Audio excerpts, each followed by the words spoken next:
செய்யக்கூடியவர்கள் தான் இந்த தற்கொலை கூட்டங்கள் என்று சொல்லலாம். இன்றைக்கு பார்த்தீங்கன்னா விர்ச்சுவல் வாரியர்ஸ் அப்படின்னு சொல்றாங்க. அவர் முதலமைச்சர் அவர்கள் பேசும்போது சொல்றாரு, இந்த விர்ச்சுவல் வாரியர்ஸ் தான் எங்களுக்கு எல்லாமே அப்படின்னு சொல்லிட்டு. இந்த விர்ச்சுவல் வாரியர்ஸ் கிட்ட நான் கேட்கிறேன், விர்ச்சுவல் வாரியர்ஸ்ல உங்களுக்கு மண்டையில அதெல்லாம் இருக்குதா? ஒரு கண்டென்ட் போடுறீங்க, போடுற கண்டென்ட் எது உண்மை, எது பொய், எது போடணும், எது எல்லாம் கிடையாது. நாங்க விர்ச்சுவல் வாரியர்ஸ், நாங்க போடுவோம், என்னதான் போடுவோம், எப்படிதான் போடுவோம். என்ன பண்றீங்க அப்போ? இந்த விர்ச்சுவல் வாரியர்ஸ் வச்சு தமிழகத்துல இதோட திரையில வர படம் கிடையாது. 3 அவர் பார்த்துட்டு கை தட்டிட்டு வெளியில ரெவ்யூ பண்ணிட்டு படம் நல்லா இருந்தது, இவங்க நல்லா நடிச்சிருந்தாங்க, அவங்க நல்லா நடிச்சிருந்தாங்க. இது தமிழ்நாடு ஒவ்வொரு மக்களுடைய வாழ்வாதாரம், வாழ்க்கை, அதே போல இருக்கக்கூடிய முன்னேற்றங்கள்.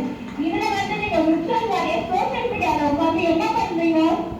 இதுவரைக்கும் அவங்க வெற்றி பெற்று ஒவ்வொரு தொகுதியில இருக்கக்கூடிய எம்எல்ஏக்கள் எத்தனை பேர் பொதுமக்களை பார்த்து அவங்க கோரிக்கைகள் என்னன்னு கேட்டிருப்பாங்க, என்ன திட்டமும் கொண்டு வந்திருப்பாங்க. இது வரைக்கும் அமைச்சர்கள் அவர்கள் துறை சார்ந்த ரீதியாக போய் ஆய்வு கூட்டங்கள் மேற்கொள்றாங்க, துறை சார்ந்து மீட்டிங் போடுறாங்க.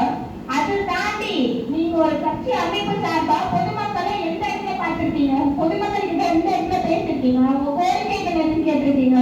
ஆட்சி அமைக்கிறதுக்கு முன்னாடி திமுக இந்த மாதிரி பண்ணிட்டாங்க, நாங்க அப்படி இருக்க மாட்டோம், நாங்க இந்த மாதிரி இருக்கோம், நாங்க நேரடியா களத்துல பணியாற்றுவோம். எந்த இடத்துல நீங்க இது வரைக்கும் நீங்க களத்துல பணியாற்றி இந்த திட்டங்கள் ஒரு சின்ன ஒரு பம்பு சொல்லுங்க. எங்களுக்கு இந்த இடத்துல பொதுமக்கள் பம்பு கேட்டாங்க, நாங்க துறை சார்பா இந்த இடத்துல பொதுமக்கள் பம்பு கொண்டு கொடுத்தோம் அப்படின்னு. அதுவே எதுவுமே பண்ணல. ஒவ்வொரு துறையிலும் ஒவ்வொரு அமைச்சர்கள் இருக்கிறாங்க. அந்த அமைச்சருக்கு பதிலாக யாரும் போயிட்டு கோர்ட்லாம் போட்டுட்டு இன்ஸ்பெக்ஷன் பண்றாங்க. இது எந்த நாட்டில் நடக்கும்? எந்த நடைமுறையில நடக்கும்? இது வரைக்கும் திமுக கடந்த 5 ஆண்டு காலம் ஆட்சியில இருந்தாங்க. இந்த 5 ஆண்டு கால ஆட்சியில துறை சார்ந்த அமைச்சர்கள் தவிர்த்து வேற யாராவது ஆய்வுகள் மேற்கொண்டிருக்காங்களா? வேற யாராவது பெர்மிட் பண்ணிருப்பாங்களா? எந்த ஒரு பொறுப்பா இருந்தாலும் சரி, அது பாசிட்டிவோ நெகட்டிவோ அந்த துறை சார்ந்த அமைச்சர் தானே அதை பார்த்தாங்க, அதை பத்தி பேசினாங்க.